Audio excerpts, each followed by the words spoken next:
we can see that people who exercise on the same day and at the same time retain their exercise behavior. They stay exercisers for much, much longer than people who train at ad hoc days and times.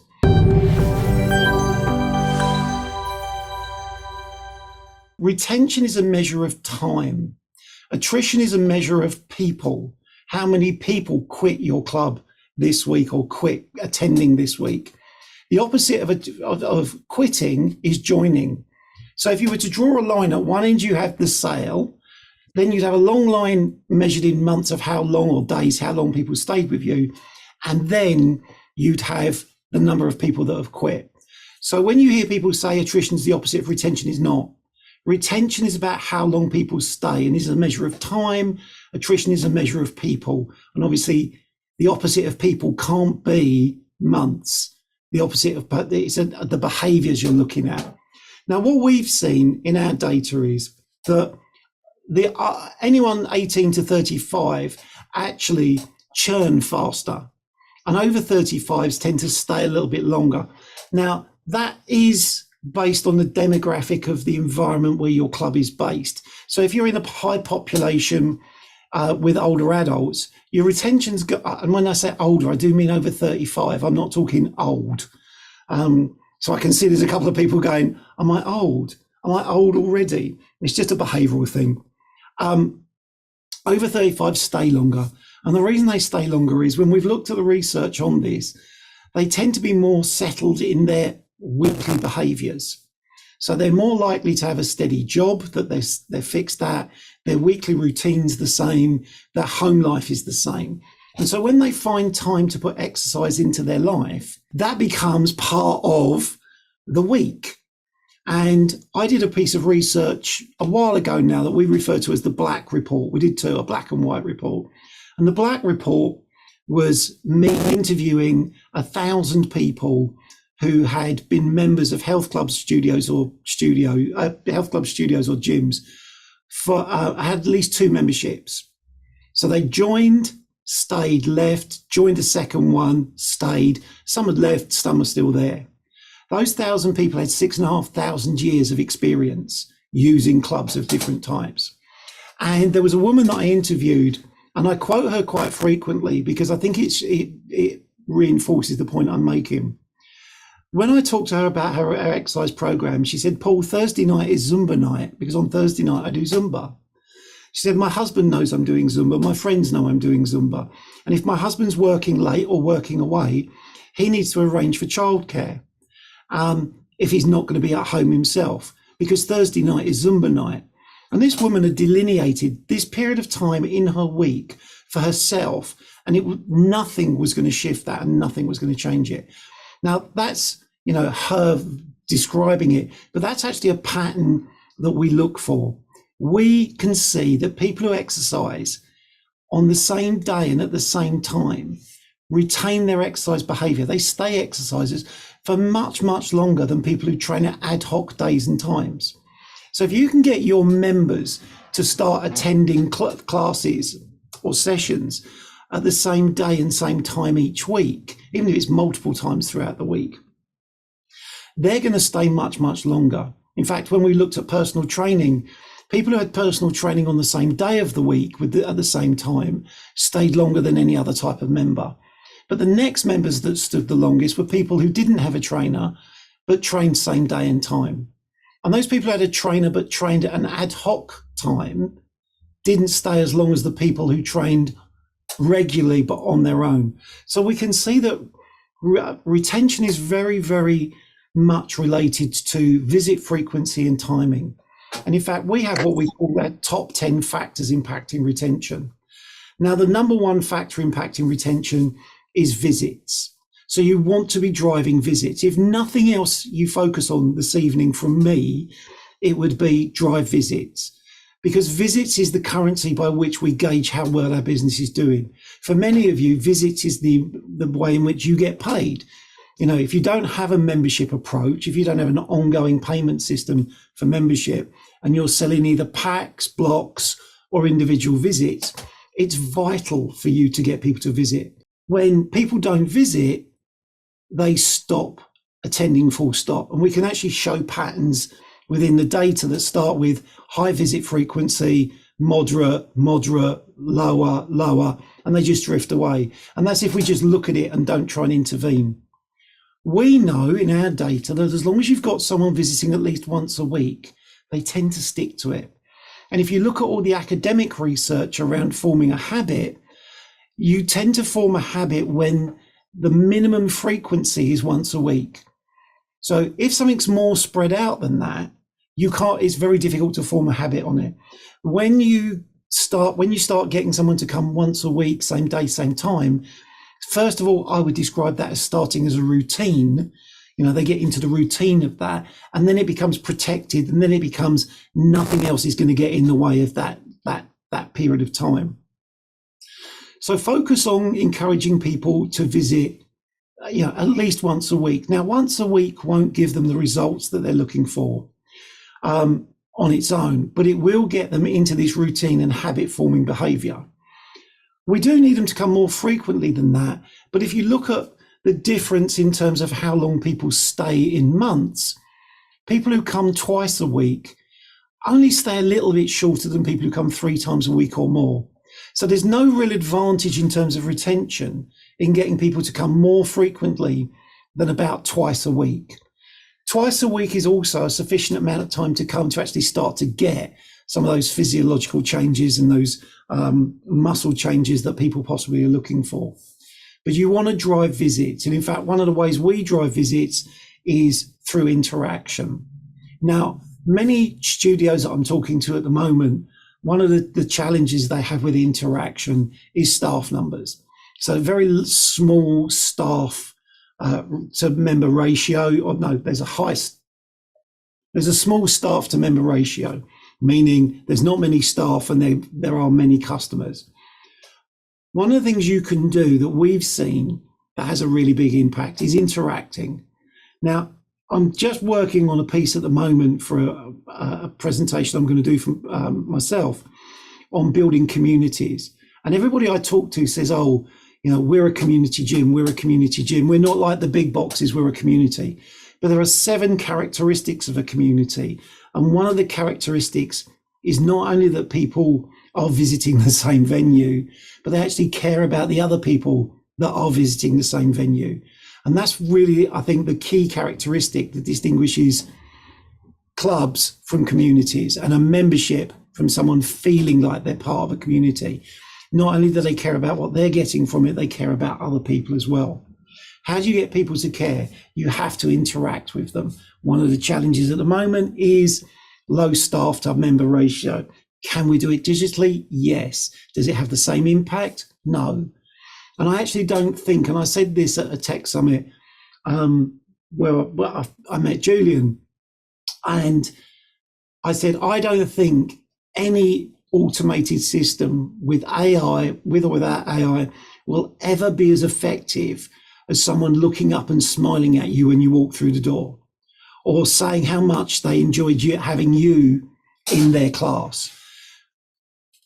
We can communicate digitally. If you've got staff, maximize them. In one of my presentations, I have a slide that says this: if your presence doesn't add value, your absence won't make a difference. And I say that when I'm teaching staff and going, if you're not adding to the value and the experience of those people coming in to do your classes, do your sessions, do your workouts, then why do I employ you? Why do I pay you to be here? You have to add to that experience. Now, our learning is this. On the way in, people very rarely want to talk unless they arrive really early and there's somewhere to meet and congregate before they start their session. During their session, they want praise and feedback. And if I remember, I'll come back to that because there's 3 approaches that are more scientific than just the general motivation that I see. But when people seem to most want to converse is actually on the way out or at the end of a session. One of the things you can do is get them to talk about how much they enjoyed that session, because you want them leaving your clubs and facilities on a high. Psychologically, it's called peak end theory. You want the end of the experience to be as positive as possible. Now, if you think of a movie, everything that's really important tends to happen in the last 10, 15 minutes. and it leaves you on a high. But then we still have to have the trailers. The conversation after the end of a class, the end of a session, is a bit like the period of time for the trailers. Some people stay and watch to see if there's anything else. Other people just leave. But that period just after a session has finished is vital to invoke this peak end rule. But you want people to talk about what a great experience they've just had. And the reason you do that is if they're talking about it to you and describing it to you or one of your colleagues, not only are you hearing it, but they're hearing it themselves. And it reinforces for them the value of attending that class because they've just talked about it. So it's a confirmation bias. I just did this class. It was a great class. I'm telling you what a great class it is. I'm just reconfirming to you and to myself at the same time, I made the right decision to come. So the first question we get people to ask customers on their way out is, how was your workout today? How was your class? How was your session? We wait for a response. If it's positive, we try and elevate that positive response. We're going, oh, and what else was good? And what else was great? And how was the instructor or how was the teacher? So we try and get them to talk it up even further. If it wasn't a good experience, when they tell you at that point in time, it's just feedback. If they didn't have such a good class today or session, they're just going to go, it wasn't as good as normal. Oh, we had a cover teacher today. It's feedback. Obviously comment on that and explain the situation. Obviously you don't have to apologize. It's different scenarios for different pieces of feedback. But let me tell you this, if they go home or they're sitting somewhere and they're messaging you to go, I didn't enjoy today's class, or part of your CRM system pushes an automated message that says, rate today's class on a scale of 1 to 10. If they didn't, then when they rate it, they'll rate it as if it was a complaint. So once they've moved away from your facility, your location, and if they want to feed back, they tend to feed back in a more exaggerated way. They tend to elevate their language. If you think most of us, when we start to write an email, start using words we would never use in day-to-day conversation because we want to try and get across our point, but we also tend to exaggerate things a little bit. So what you want to do is before they leave, ask them, how was your workout today? How was your session? You won't get to speak to everybody, but try and get to speak to as many as possible. So that's question number 1. Question number 2 is, when are you in next? So you're prompting the next visit. You always want to prompt the next visit. Now I learned that, and this is going to sound a little bit bizarre. I would learn that going to a hair salon. Not that I need to go to a hair salon and looking at it, I don't think Evan does as well, but we've got that hairstyle that is like, perpetually short. But my partner, when she goes to the hair salon, she's in there, they do her hair. Before she leaves, they've got her booked in for the next one. They never let her leave without booking the next session. So our prompt should be, when are you in next? We use a variety of different terms to do that. We might say, so today's Tuesday, are you in again before the weekend? Are you in over the weekend? Are you in next week? I would even do it at the front of a group. If I was teaching a Group X class and it comes to the end, before people leave, I'd put my hand up and I'd physically hold my hand up like this and I say, who's here again with me this time next week? Now, if I've got another class in a few days' time, I might also mention that. Who's here with me either this time again next week, or you come into the class on Thursday night at 5 p.m, 6 p.m, whatever.